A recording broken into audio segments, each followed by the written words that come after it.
Welcome back to Butcher True Crime Series with Christian. And Jen. Yay! Oh, today we got a good one. Yeah,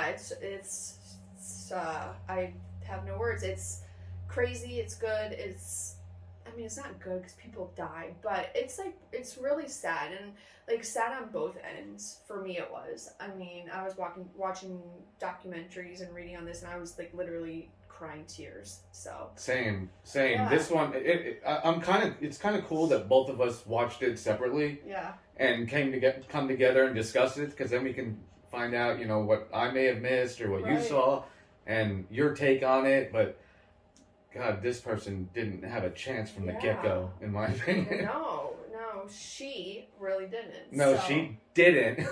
So today, there have been so many people, countless people that I've spoke to who have asked us to highlight a certain person, and they're fascinated by her story. So, last week we did somebody that not everybody really recognized, but this week is definitely somebody that is a lot of people are familiar with, and that is Aileen Wuornos. Good old Aileen. Good old Aileen. Aileen Wuornos. Yeah. She was born on February 29th, 1956 in Rochester, Michigan, right outside of Troy, if you know the Michigan area.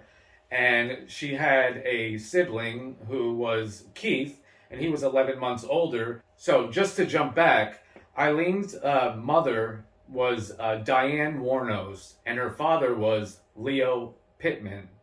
And she was 14 years old when she met him. He was 18 years old, and they got together and they had a child named Keith. And then they started fighting. There was a lot of abuse and stuff going on. Plus, they're teenagers. Yeah. Teenagers, you don't know who you are when you're that age, No, let alone, in a marriage. in a marriage, Come on, a full-blown marriage. So, her father actually ended up getting arrested for molesting a 7-year-old child, and he was put in jail. So this was prior to Aileen even being born. This was a few months before Eileen's birth. So she'd never met her father. No. Obviously. Eileen's born, and her dad is in prison. Like Christian said, she never met her dad. So it's just her mom, and her brother. And when Aileen was 4 years old, her mom took her and her brother to her maternal grandparents' house one day, dropped them off, and her mom never came back. Done. So, 4 years old, her brother's 5, both abandoned. It's the start of you can see where we're going here. Right. It's not looking good. Dad's, in prison for molestation. Mom abandons them. It's not setting a good road here. And No. And her father was diagnosed with schizophrenia while he was in jail. Yeah. And he ended up hanging himself in jail and killing himself. Yeah. So it just wasn't a good upbringing for this child, especially, No. like you said, when her grandparents adopted her. Right. It only got worse from there. Yeah. Because I don't know who was worse, her regular parents or her grandparents. Right. Now, Aileen and her brother Keith are being raised by her grandparents, who I read in a few different sources that Aileen and her brother were actually under the impression that those were their parents up until, I believe, her early teens. It could have been. I've read several documentaries and literature that kind of said that. There was some conflicting stories Quite a few on topics here. Yeah, so bear with us. Yeah, because we had to dig ourselves just to try to confirm, because you watch one to the next and it's telling you a different story, but Right. But we have the gist. Yeah, so from, like I said before, from my understanding, Aileen and her brother were under the impression that her grandparents were actually her parents. I want to say up until her early teens. Again, different stories. We read this. And then come to find out that it's not mom and dad, that's grandma and grandpa, and how grandpa is molesting me. That's right. Her grandfather started to molest her. And it just, And this girl, she's already been through, dad's in prison, dead. Mom abandons her and her brother. Grandma and grandpa, hopefully they're great. No, No. Not so much. Grandpa starts molesting her. Her and her brother start sleeping together because you have to understand too, because I think a lot of people also hear like, oh, you know, she was sleeping with her brother, and which, yeah, it's foul, but at no point in her life has anyone showed her what a healthy relationship is. She has no idea what a healthy relationship. She's never seen her parents together. Look at her grandma and grandpa. You know, grandpa's abusing her sexually and physically and verbally, and with grandmother that was a raging alcoholic. Yeah, she was a raging alcoholic, so she had her own issues of herself. And like her grandfather, anytime like Aileen would like act out or act inappropriately, he had this sauna that was built and attached to the house. Mm-hmm. And he would literally put her in this sauna and turn it up on the highest heat or the flames, whatever they used at the time, and actually just left her there to suffer in the sauna, choking from lack of oxygen. And I mean, and he also invited his friends over. He invited his friends over to rape her. Yeah. And she got pregnant by one of her grandfather's friends. Yep. It's wild. Yep. She ends up pregnant, and her grandparents send her away to this home for unwed pregnant teens. Aileen has a little baby boy who is put up for adoption, right. And then she goes back to her grandparents' house. Her grandmother soon after actually passes away. From liver failure, from complications from alcohol. Right. And her grandfather was furious. So furious, yeah. And took it out on Aileen, basically telling Aileen, it's your fault. You caused all this stress to your grandmother. Yeah. You know, you did A, B, and C. You know, you're done. You're a mistake. They never should have had you. Yeah. I mean, this is what this kid's hearing their whole life. Yeah. So that it kind of makes sense when, it sounds weird and disgusting that she's having sex with her brother Keith, but everybody in her family was having sex with each other. Right. So it's like, what else does a child know at that time other than what they're growing up around and what they see? Right. And her thinking that, this I didn't read anywhere, but this is like just something that I've thought of, like in her head. Yes, having sex with her brother, we all know that to be disgusting. Mm-hmm. But you have to also understand that maybe possibly in her head she's never been shown what a real relationship is. She's looking for somebody just to love her. In her mind, sex is the way that you show someone that you love them. And her brother, she loved her brother dearly, and that's how much to my brother I love him. Yeah. And same thing for her brother. He wasn't shown healthy relationships either. These kids, they weren't given proper guidance on anything. They didn't have a chance in hell. No. At making it in this world. They were set up for failure. Mm-hmm. And they did. I mean, Aileen, when she was 11 years old, she was dubbed the cigarette bandit. She used to exchange cigarettes for sexual favors, for drugs, for alcohol. This is an 11-year-old. Yeah. An 11-year-old is out there, like, pimping her body. Yep, for food, just for drugs, cigarettes, anything. I mean, it's so sad to me. Yeah. It really was sad to me. Yeah. I hate this shit with the children. That's what drives me crazy. Yeah. It's disgusting. It's not fair. Not at all. It's not. So, needless to say, from there, it just gets worse. Her grandfather kicks her out of the house shortly after her grandmother passes away. So Aileen is living like in a woods nearby, right down in the street. woods in Michigan in winter, so like sleeping in the snow. It was awful. Like she's having to fend for herself in every way possible. So she starts trucking and hooking and she turned to prostitution and hitchhiking. Yep. And she decided that I'm gonna go. She hitchhiked to Colorado. Mm-hmm. Got in all sorts of trouble there. She was a burglary, and they found a gun on her. There's always like a 9-shot shotgun and a 22 caliber and all this stuff. And she's stealing from people, and then she gets in trouble, and then she hitchhikes actually all the way to Florida, Daytona area. Yeah. Because, well, and I mean, she wanted to go to warmer climates too because, Mhm. you know, she didn't have a home. She's sleeping outside. Every now and then she would get a motel room when she had the money. Right. So she just wanted to be somewhere where it was warmer. There Yeah. wasn't going to be snow. There wasn't harsh winters. Right. And yeah, so she came down here to good old South Florida. Right, and she met a gentleman named Louis Gratz Fell, who was a 69-year-old. He was the yacht club president. Yep.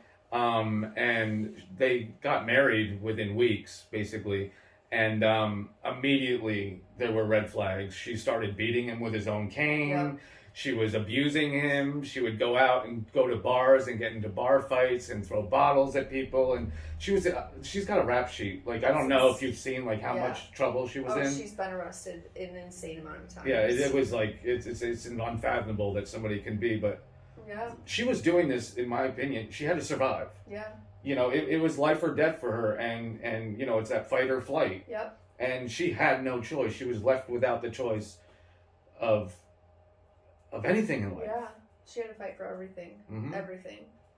Every meal, everything. Right. So It's just- Lewis actually ended up filing a restraining order against Aileen and annulled the marriage. He's like, Yeah. I can't be with this woman who's beating me and stuff Yeah. like that. And she didn't love him. No. No, she was just using him, you know, for the money and just to get by and to have a place to live. Yeah. Roof So- over her head. Yep. So they divorced shortly after, and things just got wilder from there. You know, her drinking was really out of control. She was everything that I read. It was like she's constantly drinking Oh, yeah. beers and Yeah, like shots of beer shots, and she was always drunk. And I mean, again, another example of, you know, her growing up with her grandparents, seeing her grandmother constantly, like, that was normal to her. Yep. She didn't. This story makes me so freaking sad. it makes me angry Yeah. because it's like to not have one person that actually has your back and is Yeah. there for you and like loves you. Yeah. It's just sad. She didn't have a shot in hell. So her drinking continued, and she was always out and about at different bars and getting drunk and playing pool with the guys and getting in fights. And she was at a gay bar called the Zodiac, and she met a female named Tyria Moore. And Tyria Moore was actually a maid at the time, a cleaning lady. But they immediately struck up a very deep, intense relationship. She was drawn to Tyria, like, oh my God, finally somebody that loves me. I mean, Aileen, I think, was 6 years her senior. Yeah. But it's just like she finally found somebody, and they moved in together quite quickly. Yeah. So, I mean, Aileen clung to her, and vice versa. I mean, Tyree was just is you know, meeting Aileen, and Yep. yeah. Oh God, the story really gets me because that was like this first relationship of like just true and like I feel like pure love, Yep. where like Ty like genuinely just loved Aileen, like the person, She not did. Aileen the vagina, Right. or Aileen, you know what I'm saying? Like Right. it was she loved Aileen. And Aileen like swore and vowed to do anything and everything to take care of Ty. Yep. She just wanted to make her happy and to, you know, financially take care of her. So Aileen went back to prostitution as a financial means to be able to take care of Ty, which Ty knew about. Ty did know that Yep, she Aileen did. was, you know, prostituting. Yeah, and just quickly, right before that, before she even met Tyria, she had inherited $10,000 from her the life insurance of her brother Keith's passing. So she like started buying cars and luxurious stuff items. I guess how Yeah. luxurious can you get with Yeah. 10,000? Wasn't that long ago? Yeah. But and hotel rooms and, you know, beer, alcohol, all that stuff. Yeah. And that's kind of how she was like really started to mold herself into the bar scene in Daytona, and how she came to meet Tyria through the gay bar. Right. And I know we didn't talk about this, and there's really not much to get into, but her brother Keith did die of cancer and left her, like Christian said, that $10,000, and that's how she kind of made a name, so to say, for herself in Daytona in the bar scene. She blew through the money in 2 months. Yeah, it was gone. Done. It was gone. So back to prostitution to be able to take care of Ty. Right. So, and that's another thing too. Like, she just genuinely wanted to take care of Ty, and she was willing to do anything. Whatever it takes. Yeah. Yeah. And I mean, then this is where she has why to. We're talking about Aileen. This brings us up to what she had to do to sustain her lifestyle, right, and to support Tyria and herself. Yeah. She had to resort to hitchhiking on the Florida highways. Yeah. And one day, while she was hitchhiking, she was picked up by a gentleman named Richard Mallory. Now, Richard Mallory he owned an electrical store, and he had, I don't know if you read, but he had like a prior conviction of rape and child molestation in Maryland. He was a piece of shit. Yeah, Christian said. Yeah, he was a piece of shit. And so he picked her up, and they were driving along, and she would guide him to a backwooded area, and she claims that he started to try to rape her. Now, obviously, she's a sex worker, but no, there's a difference. There's a huge difference. There's a difference. Consent is always just that. It's consent. It's being able to say, yes, I want to do this. Right. And even as a sex worker, that's like, sex workers, absolutely, can they get raped? People in marriages, can a woman get raped in a marriage? Yes. 100%. Can a man get raped in a marriage? Yes. Consent is always still just that consent, and remember that, because I'll get fired up on that topic. Yeah. Because consent is consent. Just remember that. Yeah, exactly. For your friends. Exactly. So he actually proceeded apparently to rape her, and Aileen was fighting with him, and he was trying to pin her back and everything, and she happened to have a gun. She always carried a gun. Yeah. She always had a gun. Yeah. Every time she was caught, there was a different type of gun that they found, or most of the times it was 9mm, but. And so she took out a shotgun and she shot him multiple times. She was making a statement. Oh yeah. Like it wasn't just I want you dead and I'm gonna steal your shit. Yeah. It was, I'm getting all you men back forever hurting me in my entire life, during my entire duration of my life. There was a study out, and most serial female killers, they kill their victims through poisoning and drugs and stuff like that. But Aileen was like really glamorized almost as the first serial killer who actually used brutal force, using guns and shooting aggressively, multiple times to just prove a point and say.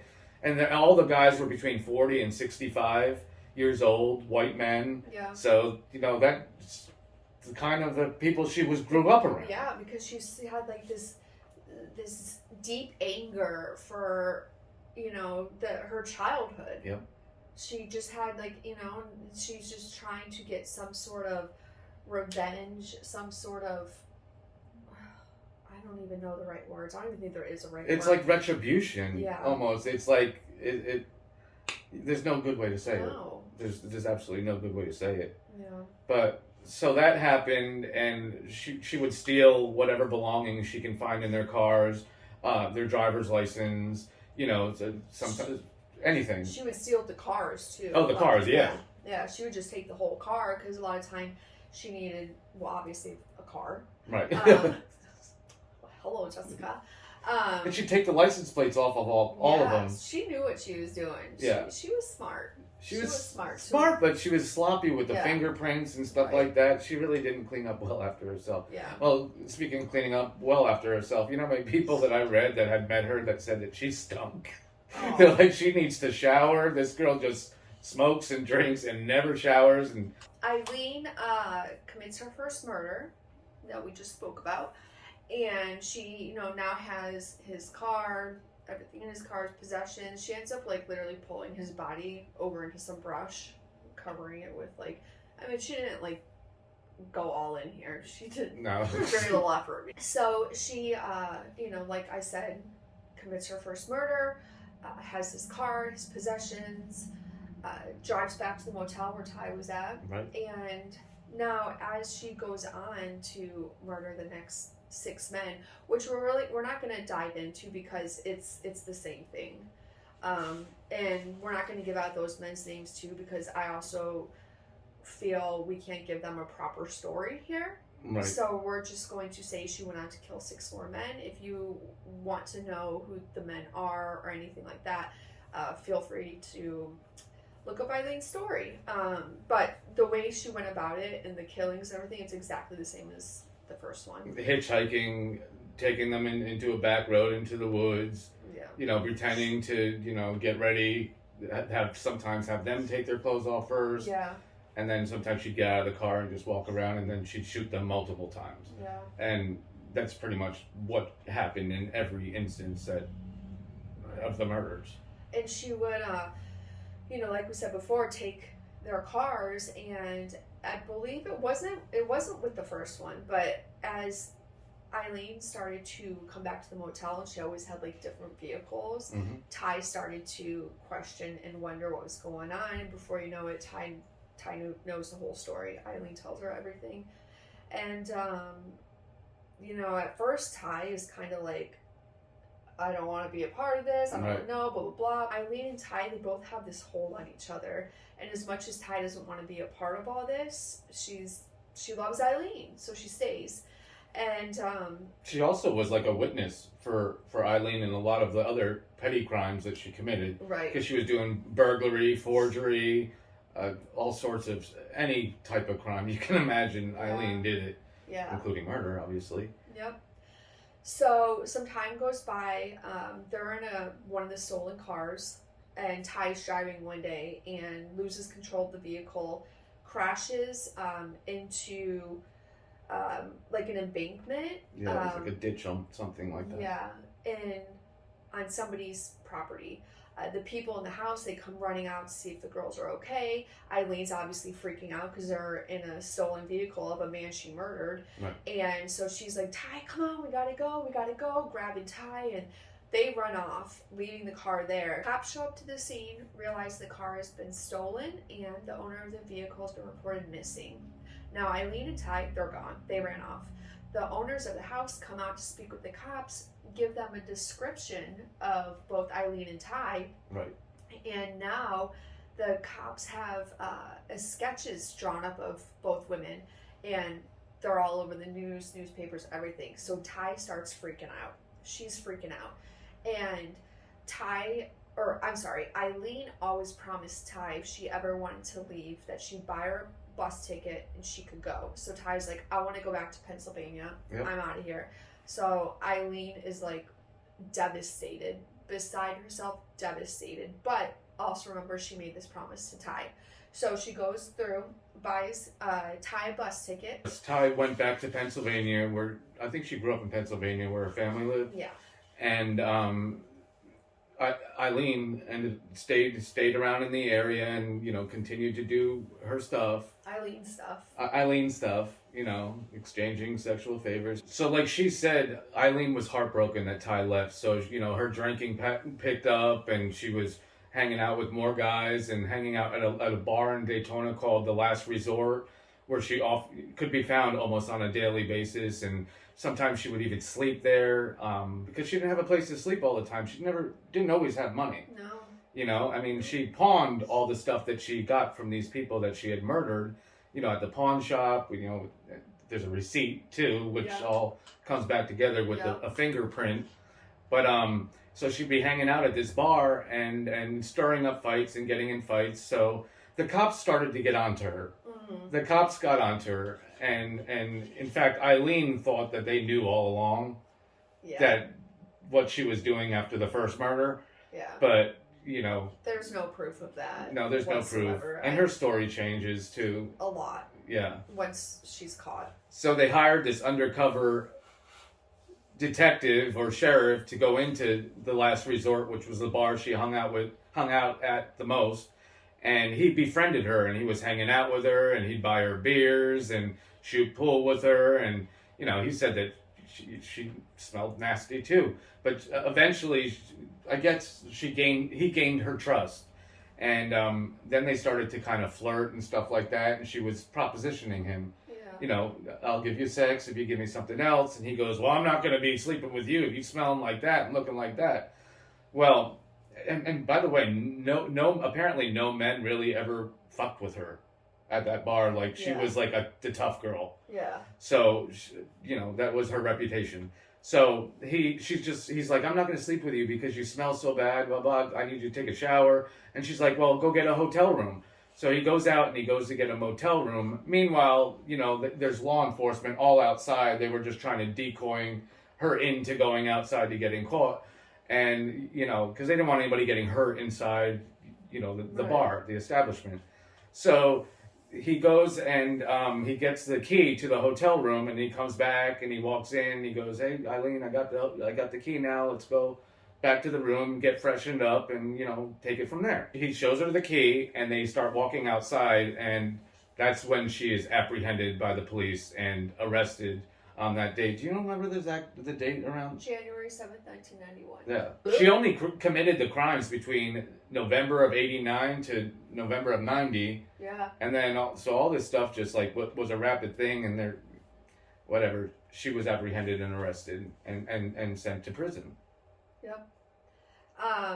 And after she was apprehended, the next day the cops actually found Ty. They talked to Ty. Ty agreed to come back down to Florida and to work with the police as long as she wasn't charged with anything. Because they were harassing like her family. Yeah. Tyria's family was being harassed, and they were like all over her and threatening to, you know, make her an accomplice to murder or accessory to murder. So Ty agreed to work with them to get a confession out of Aileen, and I believe it was January 16th. So, you know, not long after Aileen was arrested, that you know, Ty was making all these phone calls to Aileen, you know, begging her, please, like, you have to help me. Right. You know, I'm gonna go to jail. And Aileen did not want that for Ty. She did not want that for Ty.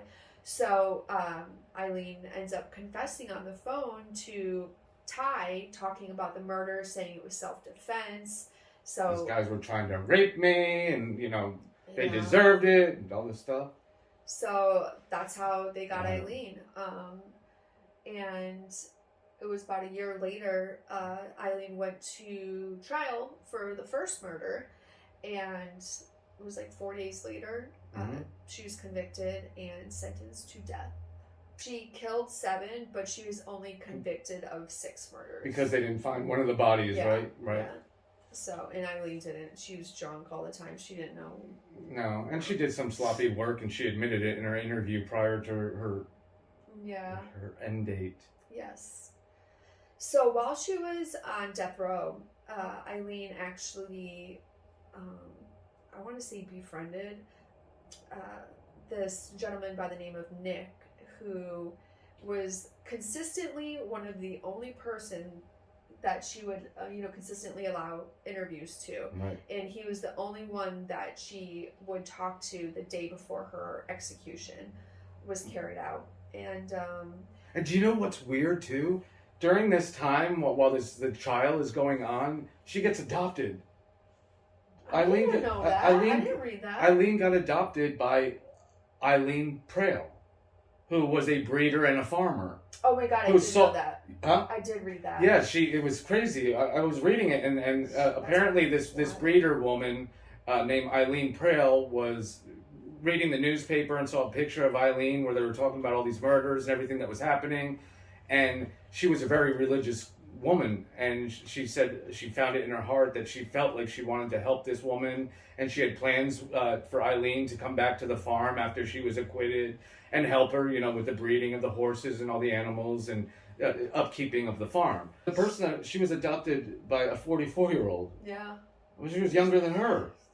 It was just such a weird dynamic, weird situation, but nobody can explain it. But so that's when this guy Nick started doing all these interviews with one of her previous lawyers, who was a scumbag in my opinion. God.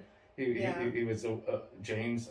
I'm not sure of his name, but he was a Sam. Yeah, he was definitely a wacko. And he tried because he was using the story to make money. Eileen's mother, who abandoned her when she was 4, all of a sudden pops back up, not to see Aileen, but to get money out of the story as well. Yep. And so did her mother. In the end, Aileen Prale, her adopted mother, Aileen Prale, she was trying to get money too. I mean, so was the lawyer. It's like, we're not going to talk to the press. We're not going to give this gentleman, Nick, who was doing all the interviews, any time unless, you fork over money first. Yeah. And so all these people, like, money can do some crazy shit to insane. people. They're just trying to make a buck off Eileen's name. Yeah, exactly. So it's like even the people that... So the only person I think that really loved her was Tyra. I don't even think that lady did. No. That adopted her. No. How can you? I think she saw an opportunity, but said she was religious. Yeah. I think she used it as an excuse. Yeah. I can't say that for certain, but it just all doesn't add up to me. Because the whole case was getting so much media attention, and the first American woman serial killer, and it was just like, oh, everybody wanted to be a part of it. Even the sheriffs and detectives were part of the story. Yeah, a bunch of them, they were selling out to the story too. Yeah, and a good handful of them ended up having to resign because if it was found out, or if they were convicted of trying to make money off this story, that all of Eileen's convictions could be overturned. Yep. So they had to resign. Yep. It's nuts. Nick, the gentleman he actually made a really good documentary on Eileen's story, and The Selling of a Serial Killer, wasn't that one of his? I believe it was Aileen Wuornos, The Life and Death of I think he actually did a few, killer. But there was one called The Selling of the Serial Killer that he was in. And that was basically just all about how they were trying to make money off of Eileen's murders and he story. put a lot of focus on that too. People just trying to make money off of her. Mm-hmm. So while she was on death row, that's when she started like coming forward saying that they were putting like listening devices. They were using sonic pressure to torture her. That they were messing with her food. She said that she would have to wash her food off when they would give it to her because they were trying to poison her. Yeah. And then one time she said she got so sick off of her food that she was sick for 3 weeks and almost died. Yep. And in the jail cells, she was talking about through the intercom or something, that anytime she'd start to write or complain about something that was going on, and within the prison system or whatever, they would increase this sonic pressure through these intercoms, and that there were cameras on the television watching her, and trying to really make her go crazy, and make other people feel like she was crazy. Yeah, she was crazy. That's the only way to go. Yeah, but nobody knows if that's true. She could have just been saying that. I mean, sonic pressure and all that stuff, but that was her story. Yep. It was just it's a wild story. Yeah. So she was allowed to give interviews before her death, and the only person that she would talk to was Nick. Was like the only man that she, like I said, befriended while she was on death row. The only man she really trusted to tell her story. Mm-hmm. And it's actually pretty sad because in the last interview, you can find clips of it too on YouTube. In her last interview, she actually gets really upset with Nick, and she ends up storming off. And Nick actually gets upset because this is somebody who he genuinely came to care about, and ends up talking to Eileen's childhood friend, Dawn, who Dawn is the one that, after Aileen was executed, I don't know why I couldn't think of that word. After Aileen was executed. Lethal injection, baby. Lethal injection. Dawn was the one that was like in charge of her will. Dawn was the one that got her ashes. Dawn was the one that like scattered her ashes. Throughout Michigan. Yeah. Didn't they scatter it throughout Michigan? Throughout Michigan. When she was born. And so Dawn actually got with Nick and was like, listen, you have to understand, like, I saw that clip, I saw that interview, like, Aileen was mad at the media in general. She wasn't taking it like directly out on you, because he was really upset about that. Yeah, I know. So yeah, he did the last interview with her. Her last meal she actually had with Dawn, her childhood friend. They shared a bucket of good old KFC. And French fries. And French fries. French fry. Can't forget the French fries. I think they only gave her like a $20 budget to pick her meat, which I thought like your last meal could be anything that you want. That's what I thought too. But they like gave her a budget on that, and I was like, it had to be under $20. So she got a bucket of KFC and French fries, and had her last meal with her childhood friend Dawn. And if you guys have a chance to check out that last interview though with Nick, prior to her lethal injection or execution, check it out. I mean, she gets so mad and crazy at the corruption, and these people raped me, they deserve to die. The corruption of the government, the corruption of everybody's doing it to climb political ladders and gain a story and get money off my ass. You know, but I'm going, and she flat out said I'm going to what's she called this place? I'm going to a better place where it's like Star Wars. Yeah, she's like, I think it's going to be like Star Wars. They're just going to beam me up. Yeah. So, but we're going to try to put a clip of it here in the video, but if we can't, we'll link it below in the description of this video, so that way you guys can check it out, because Christian's right, it's a wild interview. She ended it by saying, "Thanks a lot, society, for railing my ass." Yeah. And then she walked away. Yep. I mean, she's right though. She did get railroaded. But she did commit murder, so again, I'm not excusing what she did, but if we go back to the beginning, her upbringing and everything, it's like she didn't have a shot in hell. She had a fight to the death to survive. And at the end, she didn't even get to do that. No. Because she was executed, and that was the end of Aileen. Aileen Wuornos. She was on death row, for 12 years? Yep. Yep, and then executed, what year was it, 2002? 2002. Yeah. Yeah, October 2002. Just a fun, simple fact, though. I don't know if you all have seen the movie Monster. What's it called? Monsters? The movie Monster, definitely check it out. Charlize Theron, I can never say her name right. I hope I said her name right. I think that's right. And Christina Ricci, they star in it as Aileen and Ty, and it's a really good movie. In the movie, they do change Ty's name to Shelby. So there's like certain things that they changed. But yeah, definitely check it out, because it's a great movie. It really captures and tells the story. And I think Charlize Theron won an Academy Award for it. Yeah, she won awards for it. She put on like a crazy amount of weight just for the role. A little trivia here. Aileen was the 10th woman executed in America since 1976, and she was the second woman ever executed in the state of Florida. Yep. Which is I find stuff like that interesting. Just like I also find interesting what people choose as their last meal. Yeah, you really do like that. I do. I know. Well, it is interesting to see what people would choose. I don't even know what. Well, I hope I'm not going to get to that point. Scallops. Oh yeah, pan-seared. Mm-hmm. Ooh, baby, yes. Scallops would be mine. Yes. Yeah. So that was the story of Aileen Wuornos. I hope you enjoyed it. I hope you got some information from it. Please like and subscribe our page if you like this content.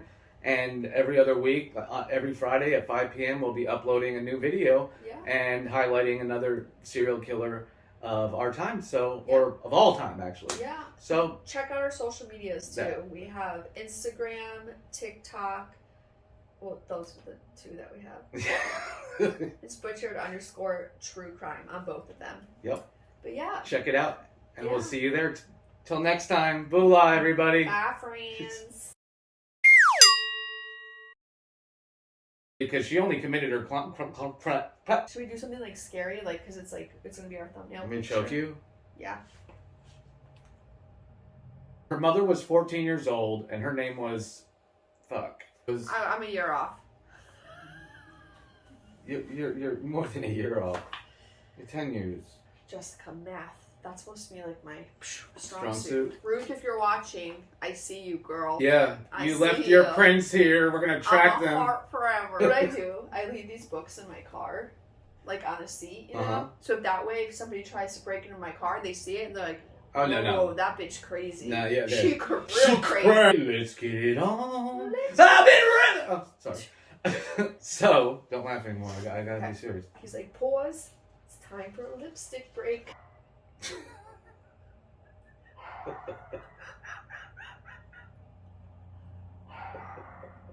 How are you? I'm good. How are you? What's Doing well.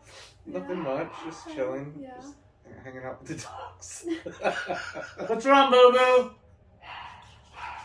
Oh, that didn't help. So this undercover boss.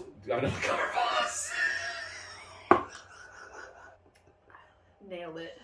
The undercover boss. It's wrong Wrong genre. Yeah. Wrong show. So they had this undercover law enforcement sheriff guy.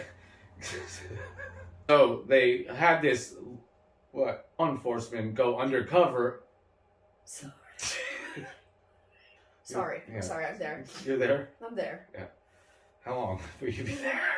They ended up having this undercover boss. Why do you say boss?